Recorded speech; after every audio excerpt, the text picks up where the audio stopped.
The gray smoke from the factory chimneys hung low over the town, blending with the dull winter sky. Hannah walked home with her scarf pulled tight around her face, her hands numbed from the cold, even though she had wrapped them in thin, patched gloves. Work at the textile mill left her fingers raw, but the ache of hunger was worse. All she had eaten that day was a ladle of thin corn, gruel-watery, sour, and barely enough to quiet her stomach. When she reached her one-room home, she pushed open the crooked wooden door and was met with silence. Her daughter Yumi sat on the floor with her knees pulled to her chest, trying to stay warm under a blanket too small for her growing body. Hannah smiled weakly and ruffled her daughter's hair, pretending that the day had not been so hard. "Tomorrow will be better," she whispered, though even Yumi no longer believed such promises. That evening, as Hannah folded scraps of cloth she had brought home from the factory, little pieces she hoped to stitch into warmer socks, she felt a melody stir inside her chest. Without thinking, she began to hum. The sound was soft at first, almost like breathing. It was an old song her mother used to sing during the famine years, a lullaby with no words, just a tune that carried longing, sorrow, and a fragile kind of hope. Hannah's voice trembled as she sang, low enough so her daughter could hear, but not loud enough, she thought, for anyone else. Yumi leaned against her mother, eyes closing as the melody wrapped around her like a warm blanket. For a brief moment, the hunger, the cold, the endless gray of their lives seemed to disappear. But outside their thin walls, the sound carried into the street. A neighbor walking past stopped, listening, his face tightening. It was not the voice of loyalty to the leader, nor the approved songs of the revolution. It was something dangerous, something forbidden. He lingered for a moment, then hurried away, mind already calculating what such knowledge might be worth if shared with the authorities. Inside, Hannah sang on, unaware. Her voice was fragile, but in that moment, it was the only freedom she had left. The next morning began like all others, the blare of the factory whistle, the shuffle of tired bodies into long lines, and the constant echo of slogans shouted from the loudspeakers nailed to every corner. Hannah walked quickly, her head down, blending into the river of gray coats. Her eyes stung with fatigue, but she dared not look weary. In North Korea, even a tired face could be interpreted as disloyalty. At the mill, the overseer barked orders while guards paced with rifles slung over their shoulders. Hannah's job was to spin threads on old machines that clattered and shook as if they might fall apart at any moment. The rhythm of work usually dulled her mind, but today she could not stop thinking of the song she had sung the night before. Had anyone heard? The thought unsettled her, but she buried it deep. That evening, after collecting her ration of cornmeal, barely enough to last a days, Hannah passed through the narrow alleys toward home. It was then she noticed two women huddled together, speaking in low voices. One of them glanced at Hannah as she walked by, their eyes sharp, almost suspicious. Hannah kept her face blank, but her heart pounded. Gossip traveled faster than hunger here, and one misplaced word could decide a family's fate. By the time she reached her door, she was shaking. Inside, Yumi was waiting, hopeful for food. Hannah set down the ration with a sigh, dividing it carefully, pretending the portions were larger than they were. "Eat slowly," she urged, but she herself barely touched her share. Later that night, as Yumi slept curled beside her, Hannah heard footsteps outside, heavy, deliberate. Voices whispered, then faded away. She held her breath in the dark, her pulse hammering against her ribs. Were they neighbors? Guards? Had the song reached someone's ears already? The silence stretched on, broken only by the sound of Yumi's soft breathing. Hannah closed her eyes, but sleep did not come. The lullaby she had sung replayed in her mind, once a comfort, now a possible curse. She realized the truth. In North Korea, even a whisper could become a weapon.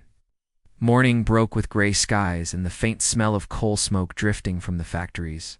Hannah moved cautiously through the courtyard, bowing to the neighborhood watch leader who stood outside, clipboard in hand, recording who left for work and at what time. Every movement felt watched, every step rehearsed.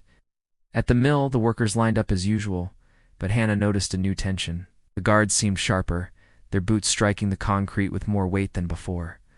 Her overseer's eyes scanned the workers as though searching for something or someone.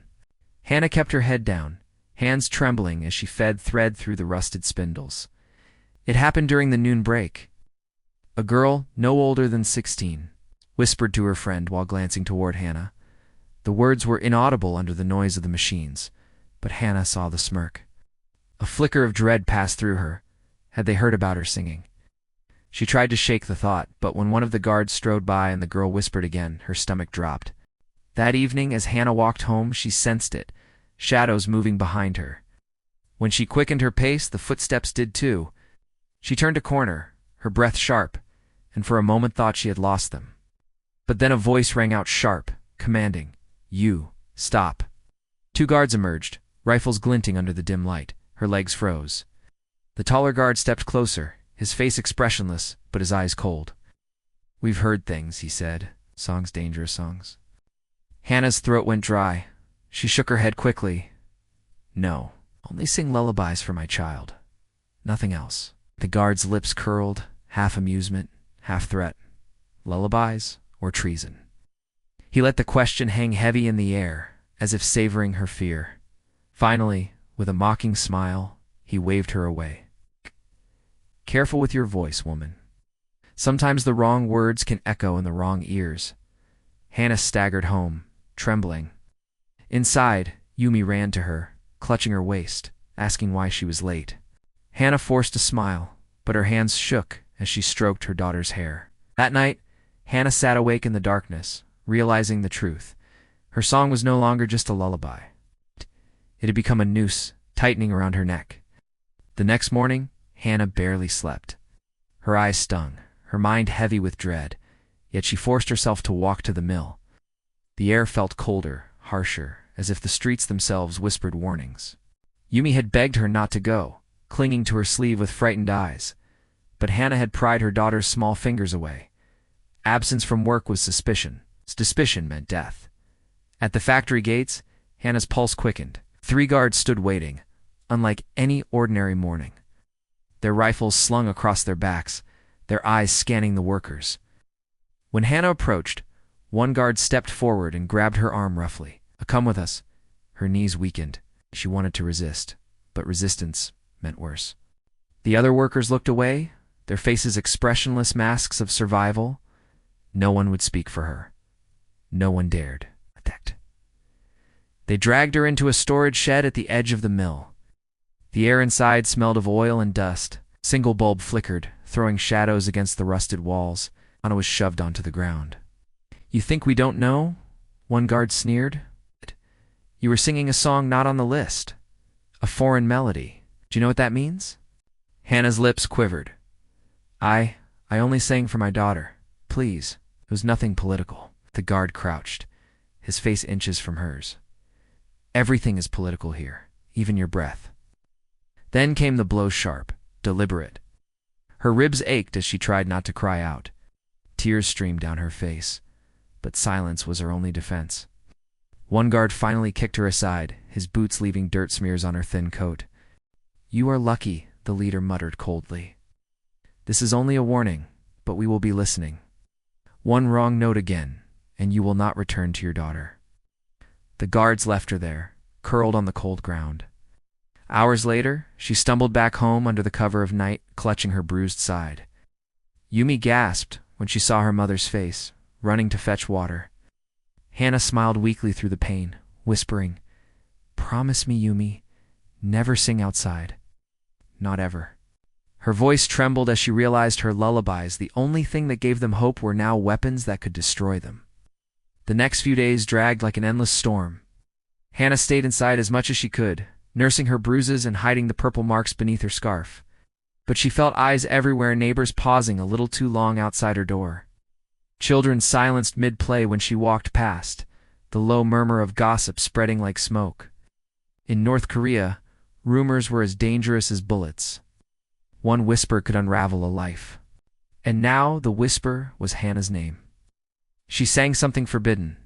She overheard one woman muttering at the communal well. "They say it was treason." Hannah's hands trembled as she filled her bucket. Treason. The word alone could erase generations. It wasn't only her life at risk. It was Yumi's, her family's, even their ancestors' memory in the state's eyes. At night, Hannah sat by the candlelight, watching Yumi sleep. Her daughter's tiny chest rose and fell, her lips pursed, as if still humming a tune in dreams. Hannah felt her throat tighten. The lullabies she once thought harmless songs of warmth and love had turned into a curse. The next morning, a knock thundered against the door. Hannah froze. Yumi stirred awake with a frightened gasp. She pressed her daughter against her chest before slowly opening the door. 2 Korean soldiers stood outside, their faces blank, their uniforms spotless. One read from a paper. Hannah Kim, you were summoned for questioning at the local office. Her heart pounded. She wanted to scream, to beg for mercy, but her lips stayed shut. She glanced at Yumi, who clutched the hem of her coat with trembling hands. Don't cry, Hannah whispered. Stay with the neighbors until I return. The soldiers seized her arms and marched her down the street. Villagers peeked through cracks in their doors, their eyes wide but their mouths silent. In this world, silence was survival. As she walked, Hannah thought of her father's words long ago. In this country, truth is not what is real, but what they tell you to say. For the first time, she feared she would never return. The building smelled of damp concrete and fear. Hannah was pushed inside, the Korean soldiers' grips unrelenting, their boots echoing against the hard floor. A single bulb flickered overhead, casting long, sharp shadows that danced across the walls. She was guided to a chair and ordered to sit. Her hands shook, pressed tightly against her lap, trying to appear calm. The interrogator entered, a tall man with a face so stern it seemed carved from stone. He sat across from her without a word, eyes scanning her like a predator assessing its prey. You sang? He said finally, his voice low and deliberate. Not the approved songs, not the patriotic songs. You sang for your child. Why? Hannah swallowed hard. It was only a lullaby, nothing else. I didn't. I wasn't. The interrogator slammed his hand on the table, making Hannah flinch. Do you understand what your actions could mean? Treason, rebellion, contaminating the minds of your child, letting the words hang like daggers. Do you deny it? I didn't know it was a crime. Please, I just wanted to comfort my daughter, Hannah whispered, tears stinging her eyes. Interrogator leaned closer, his gaze cold. In North Korea, your intentions do not matter. Only obedience matters. Do you understand? Hannah nodded, her throat raw, the weight of her fear pressing on her chest. She realized that no explanation could save her, that no plea could erase the guard's judgment or the rumor-filled streets outside. Hours passed as they questioned her repeatedly, demanding names of others who might have heard her sing, promising consequences for each accomplice. Hannah remained silent, refusing to betray anyone, even under the suffocating pressure. Her mind drifted to you, me, her little girl, asleep at home, oblivious to the storm her mother now faced. Finally, the interrogator rose and left her alone, the door slamming behind him with finality.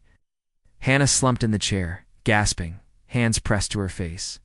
She knew she had survived this round, but the threat of return hung over her like a cloud. Every shadow, every knock at the door, every whisper could be the next step into ruin. In that quiet room, Hannah made a silent promise to herself. She would protect her daughter's innocence, no matter the cost. Her voice, once a lullaby, was now a weapon she had to guard. And though the walls of the regime pressed in, she resolved not to surrender completely. The streets were quiet when Hannah returned home that evening, the gray light of dusk casting long shadows over the cracked sidewalks. Yumi clung to her, sensing her mother's exhaustion and tension. Ah! Hannah pressed a hand to her daughter's shoulder, forcing a reassuring smile, but inside her mind raced. She knew the lullabies, the whispered songs, and even the smallest acts of comfort could be dangerous. They could draw the attention of the Korean soldiers again. That night, after tucking Yumi into bed, Hannah sat by the small window, watching the faint outlines of the watchtowers in the distance. She had to find a way out, a path to safety for her child and herself. Her heart pounded as she imagined the river beyond the mountains, the possibility of freedom in the unknown lands across the border. The thought of leaving North Korea was terrifying. Yet the alternative, remaining trapped under the oppressive gaze of the regime, was worse. She began to plan in silence, mapping routes in her mind, observing the movements of the Korean soldiers during her walks to the mill, noting patterns and shifts. Every day became a lesson in stealth, when to walk, when to pause, which alleys were unmonitored, which neighbors could not be trusted. Hannah scribbled notes on scraps of paper, hiding them beneath floorboards, praying no one would discover them. Evenings were the hardest. She would sing to Yumi softly, careful not to let the tune carry too far. Each note reminded her of the life they could lose, yet also of the life they could gain if she succeeded. The duality of fear and hope gnawed at her every waking hour. At the end of the week, Hannah had decided. She would attempt the escape when the moon was high, when the patrols were thinner, and when Yumi's small body could be carried across the icy streams that marked the border. It was a dangerous gamble. One misstep could cost them everything, but she had no other choice. In the darkness, she whispered to her daughter, "Someday we'll see the sun on the other side. Someday we'll be free." Yumi's innocent eyes sparkled in the lamplight, unaware of the storm that loomed ahead. Hannah's resolve hardened. Their survival depended on her courage and her silence. The night air was bitter, carrying the sharp scent of snow and ice as Hannah stepped cautiously through the forest. Yumi clung to her side, wrapped in layers of worn clothing, her tiny hands gripping her mother's tightly. Every crunch of snow beneath their feet seemed to echo like a gunshot in the silent expanse. Hannah's heart pounded in her chest, matching the rhythm of the fear that threatened to overwhelm her. They had reached the river, a frozen expanse stretching beyond sight, glistening under the pale light of the moon. Hannah tested the ice with her foot, listening for cracks. One misstep, one false move, and they could fall in or worse, draw attention from the Korean soldiers patrolling the opposite bank. Slowly, she led Yumi across, moving deliberately, whispering encouragement to keep her daughter calm. The wind howled around them, but Hannah pressed forward, each step a battle between hope and terror. Memories of interrogations, whispers in the alleys, and the punishments they had endured sharpened her resolve. This was the only way to freedom. Halfway across, a distant snap echoed a branch perhaps, or the ominous sound of a patrolling Korean soldier. "Ah!" Hannah froze, her breath caught in her throat. Yumi's small hand trembled in hers. Every nerve in Hannah's body screamed for them to run, to hide. She crawled the final stretch, careful not to break the ice. They reached the far bank. Relief washed over her, but it was fleeting. From the shadows, movement figures emerging, rifles raised, Korean soldiers. Panic surged, and Hannah grabbed Yumi, ducking behind a snow-covered boulder. Her mind raced, calculating every possible escape route, every chance for survival. She whispered to her daughter, "Hold on, Yumi, just a little longer. We'll be free soon." The soldiers advanced slowly, scanning the frozen terrain, their boots crunching ominously. Hannah pressed Yumi closer, her heart threatening to burst. For a moment, it felt like time itself had frozen. The hope of freedom so close now seemed within reach, but also painfully fragile. Hannah's resolve hardened in that bitter night. Whatever happened, she would protect Yumi. Even if the river was the final obstacle, even if the soldiers were closing in, she would fight for every breath, every step, every second of freedom she could steal for her child.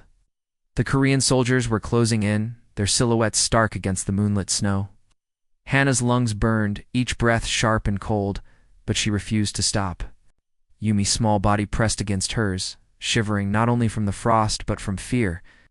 Every step Hannah took was calculated, a desperate attempt to stay one step ahead of the danger that had shadowed her entire life. Branches cracked underfoot, and the soldiers' voices rang out, harsh and commanding. "Stop! Don't move!" The words pierced the night, sending a wave of panic through Hannah's chest. She clutched Yumi tighter, pressing her daughter's face against her coat. The river behind them reflected the moonlight, the ice now a distant symbol of the fragile hope they had chased. Hannah's mind raced paths, trees, rocks, shadows, anything that could shield them from the soldiers' view. She whispered instructions to Yumi in quick, hushed tones, guiding her through the treacherous forest. Her hands, raw from the cold, ached, but she ignored the pain. The only thing that mattered was survival. Suddenly, a rifle cracked in the distance. Hannah flinched, dropping instinctively to the ground with Yumi. Snow sprayed around them, and the girl whimpered softly. Hannah pressed her forehead to Yumi's, murmuring soothing words, trying to mask the fear in her own voice. She knew that if they were caught now, everything, their hopes, their dreams would vanish in an instant. Yet even as the soldiers advanced, Hannah felt a stubborn spark ignite within her. This was the culmination of months of planning, of fear and courage entwined. Every step they had taken, every secret glance at patrols, every hidden map and whispered prayer had led to this moment. She rose slowly, careful, calculating. "Almost there, Yumi," she whispered. Her voice was firm, unwavering, a promise of hope in the darkness. She tightened her grip, ready to sprint, ready to leap, ready to fight for the freedom that had been denied to her for so long. In that frozen forest with the night pressing in and the Korean soldiers closing fast, Hannah realized that freedom was not just a place. It was every step they took together, every heartbeat that refused to surrender, every breath stolen from fear itself. The first light of dawn broke over the horizon, softening the harsh outlines of the forest and melting the frozen tension that had gripped Hannah and Yumi all night. Their breaths formed clouds in the cold morning air, but for the first time, Hannah felt a flicker of relief. Just a flicker, but enough to keep hope alive. Every step they had taken since leaving their village felt heavier with the weight of danger and fear, yet lighter with the possibility of freedom. Hannah looked at Yumi, who trudged beside her, eyes wide and alert, yet trusting entirely in her mother's guidance. Hannah's heart swelled. Protecting this child had given her a reason to endure everything. Behind them, the echoes of the Korean soldiers' pursuit faded. Hannah dared not look back, but she felt the invisible grip of oppression loosen just slightly. The forest gave way to a narrow path, leading toward the borderlands, toward a chance to live without constant surveillance, without whispers that could destroy a life. Hannah carried Yumi across streams and over icy rocks, moving cautiously yet with determination. Each mile was a silent triumph, a victory against the years of fear and oppression that had shaped her every action. She recalled the interrogations, the threats, the endless calculations to avoid detection. All of it had led to this moment. Finally, as they crested a small hill, Hannah glimpsed the distant lights of a settlement across the border, a place that promised warmth, food, and safety. Her chest tightened with emotion. Tears threatened to spill, but she swallowed them, focusing on the small hand in hers and the promise she had whispered to Yumi. Freedom. They descended carefully, hearts pounding, muscles screaming from exhaustion, but spirits soaring with hope. Hannah knew their journey was far from over-adjustment. New dangers, uncertainty awaited, but for the first time, the oppressive shadow of North Korea felt behind them, not looming over them. Hannah hugged Yumi tightly, whispering softly, "We made it. We are free." Yumi smiled, exhausted but radiant, and Hannah allowed herself to believe in that word, free, truly for the first time. In the quiet dawn, under the soft glow of a new day, mother and daughter walked forward together, leaving fear behind, carrying only hope, courage, and the promise of life beyond oppression.